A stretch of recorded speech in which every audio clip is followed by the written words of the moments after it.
అవుతారని అది వీళ్ళకి మింగుడు పడట్లా. ఇప్పుడు చంద్రబాబు గారు ఎప్పుడు తిరిగింది మళ్ళీ ఇతను లోకేష్ పాదయాత్ర బిగిన్ అయ్యాక ఆ తర్వాత ఈయన బస్సు యాత్ర టైప్ లో హైలైట్ చేసుకొచ్చారు. అంతేగాని అప్పటిదాకా దాదాపు 3-3.5 ఏళ్లలో అక్కడక్కడ వాళ్ళ కార్యకర్తలను అరెస్టులు చేసినప్పుడు జైలుకి వెళ్ళి పరామర్శించడం ఇట్లాంటి తప్పించి మిగతా చేయలేదు కదా స్వయంగా బాబు గారు అయితే.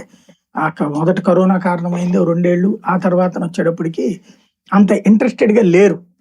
బట్ జగన్ ఆయన కోలుకోవడానికి 2-3 ఏళ్ళు పడితే ఇతను 2వ నెల నుంచినే మళ్ళీ జనం అని తిరుగుతున్నాడు. ఇది నచ్చదు సహజంగా, ప్రత్యర్థులు కదా నచ్చదు.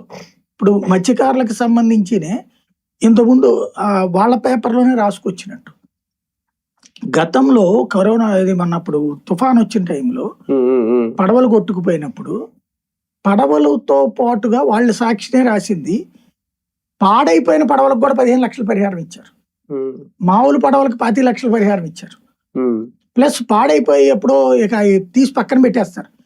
అట్లాంటి పడవలను కూడా ఆ కారణం చూపెట్టేసి 15 లక్షలు తీసుకున్నారు. అట్లాగే మత్స్యకారులకి ఈ చేపల వేట నిషేధం టైంలో డబ్బులు భారీగా పెంచాడు జగన్ వచ్చారు. అదే ఇప్పుడు వీళ్ళు కంటిన్యూ చేస్తున్నారు, ₹1 పెంచినట్టున్నారు వీళ్ళు కూడా. బట్ ఈ నడుస్తూ ఉంటాయి. అయితే ఆ క్రెడిట్ జగన్కి ఇవ్వడానికి ఇష్టపడరు. అది నిర్మాణాత్మక రాజకీయం అయితే ఏమనాలా, ₹1 కోటి